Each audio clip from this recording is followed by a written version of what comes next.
નમસ્તે વિદ્યાર્થી મિત્રો, ધોરણ 10 વિષય વિજ્ઞાન પ્રકરણ નંબર 8 સજીવો કેવી રીતે પ્રજનન કરે છે જેની ચર્ચા આપણે અગાઉના પિરિયડમાં કરી હતી. પ્રજનનના પ્રકારો. હવે એમાં આપણે અલિંગી પ્રજનન શીખ્યા હતા, દરેક સજીવો વિશે શીખ્યા હતા, પેરામીશિયમ અમીબા કેવી રીતે પ્રજનન કરે છે એ પણ શીખ્યા હતા. હવે આજે આપણે બરાબર છે સપુષ્પી વનસ્પતિમાં પ્રજનન. આના પહેલાં આપણે અપુષ્પીમાં શીખ્યા હતા, બટાકામાં કેવી રીતે પ્રજનન થાય, પાન ફૂટે, બરાબર છે. હવે આજે જે લઈએ છે સપુષ્પી વનસ્પતિ. તમે ક્યારેક કોઈ જગ્યાએ ફરવા ગયા હોય અને બગીચાની અંદર પુષ્પવાળી વનસ્પતિને જોયું હોય તો સપુષ્પી વનસ્પતિ કોને કહેવાય? તો જેને પુષ્પ ધરાવતી હોય તેવી વનસ્પતિને આપણે સપુષ્પી વનસ્પતિ કહીએ છીએ. હવે અહીંયા સપુષ્પી વનસ્પતિમાં લિંગી પ્રજનન સમજાવો. આ પ્રશ્ન બોર્ડની પરીક્ષાની અંદર 3 ગુણની અંદર આવશે. એટલે મારું માનો તો 99.9% માર્ચ 2021ની અંદર, માર્ચ નહીં હવે મેની અંદર છપાઈ ગયેલો જોવા મળશે. એટલે આને તૈયાર કરજો, કેમ કે આના બીજા આઈએમપી પ્રશ્નો હતા એ નીકાળી દીધા છે, એટલે આ જ આઈએમપી પ્રશ્ન બનશે. એટલે તમને મુદ્દા વાઇઝ મેં લખીને સમજાવું છું. હવે આ મેં આખી આકૃતિ દોરી છે. તમે પુષ્પ જોયું હશે, પુષ્પ ગમે તેવું હોય, આ બાહ્ય આકાર ગમે તેવો તમે દોરી શકો છો.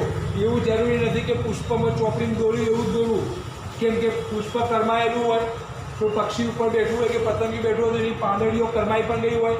એટલે આપણે પુષ્પ દોર્યું, આપણે સમજવાનું છે અહીંયા કે આ જે ભાગ બતાવું છું, પરાગાસન, પરાગવાહિની અને અંડાશય, આ બધા જ એ સ્ત્રી કેસરના ભાગો છે. કોના ભાગ છે?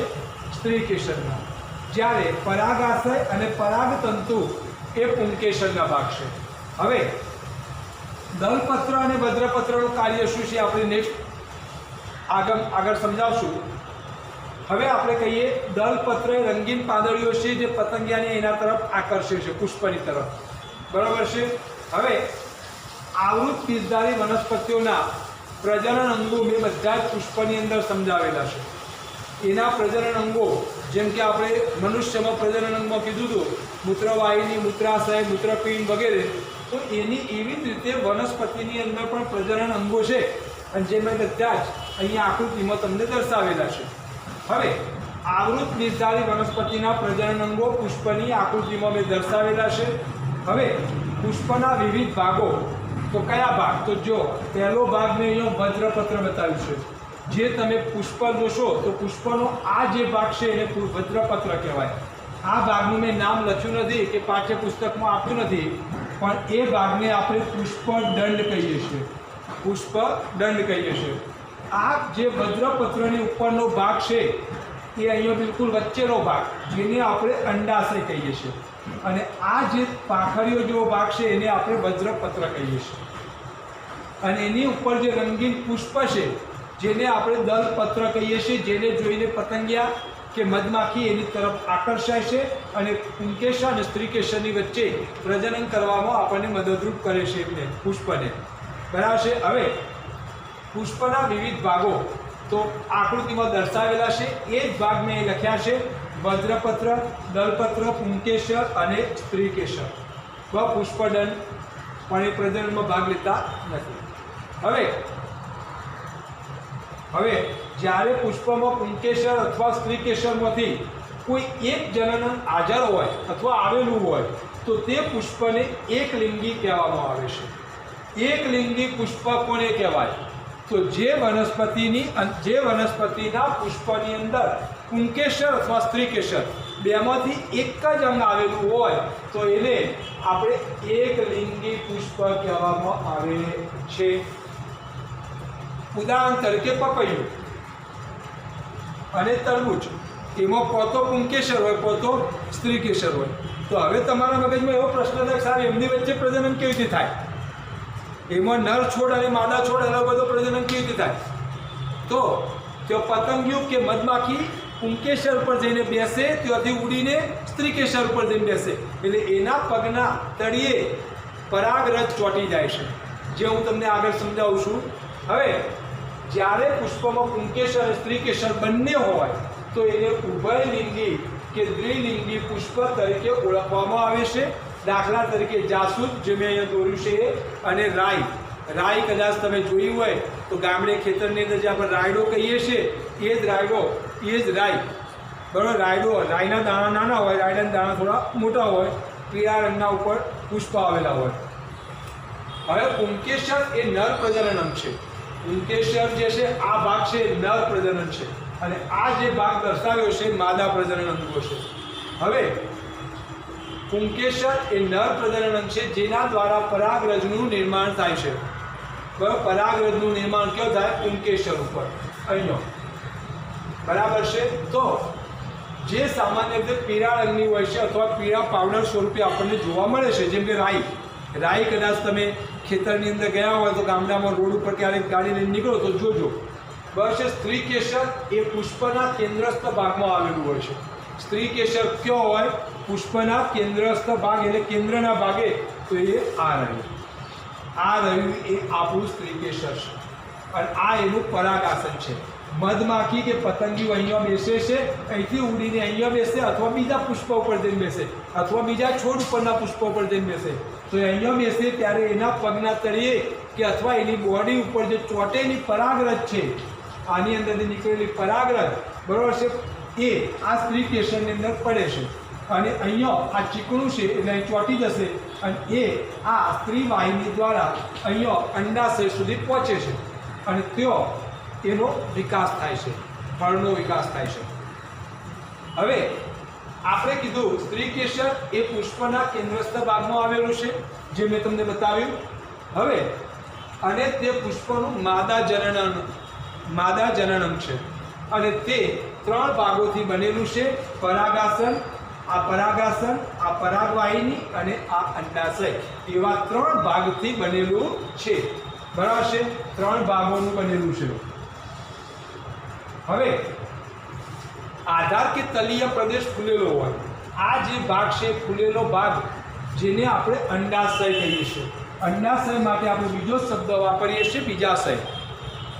મધ્યમાં લાંબી એક નલિકા જેવી જે ભાગ છે જેને આપણે પરાગવાહિની કહીએ છીએ. ફક્ત આકૃતિ યાદ રાખો ને આકૃતિનું વર્ણન કરો ને તો એ આખો પ્રશ્ન મોઢે લખી શકો તમે.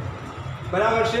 તો મધ્યમાં લાંબી નલિકા જેવી રચના જેને પરાગવાહિની, નીચેનો ભાગ જે અંડાશય, અને અગ્રભાગે આવેલું જે મધમાખી કે પતંગિયું બેસે છે એ ભાગ, જેને આપણે અગ્રભાગે આવેલ રચના જેને પરાગાસન તરીકે ઓળખીએ છીએ. અને જે મેં તમને અગાઉ કીધું કે જે ચિકાસ ધરાવે છે, સ્નિગ્ધ તૈલી ચીકણું પ્રવાહી ધરાવે છે, જે આ ચિકાસ સ્નિગ્ધ છે, કારણ કે ત્યાં જે પતંગિયું બીજા છોડ ઉપર બેસીને આવ્યું એના પગે ચોટેલી પરાગરજ એ આ પરાગાસન પર ચોંટી જાય, અને એ પરાગવાહિની દ્વારા અંડાશય સુધી પહોંચે છે, ત્યાં બીજ બનવાની શરૂઆત થાય છે. હવે અંડાશયની અંદર અંડક કે બીજાણુ હોય છે. બરાબર છે. જેમ કે આપણે એક્સ અને વાય રંગસૂત્ર પુરુષમાં હતું, સ્ત્રીમાં એક્સ અને એક્સ હતું. બરાબર છે. તો એવી જ રીતે આની અંદર પણ એવી જ રચના હોય છે. હવે પ્રત્યેક અંડક કે બીજાણુની અંદર એક અંડકોષ હોય છે.